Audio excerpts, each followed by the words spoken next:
Roho ikikuuma baada ya kuona au kusikia kuna kheri, kuna mafanikio kapata fulani Muislamu mwenzio, wewe roho ikakupereketa, wewe una dalili na alama za kasara. Ni kutamani mwenzako aharibikiwe, aondokewe na neema alizopewa na Allah subhanahu wa ta'ala.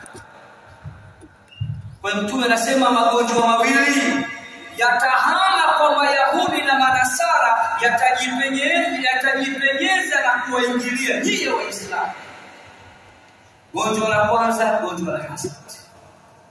Gonjwa la pili sasa ndio Mtume kuonyesha hilo ni baya pia, kalifafanua zaidi akasema wal baghdau, na chuki. Leo Waislamu wengi nafsi zetu ni so safi, nafsi zina chuki. Mtu anamchukia mtu, hakumnyang'anya mke, hakumwibia kitu, hajakuulia mzazi wako, unashangaa tu anamchukia mtu. Akiulizwa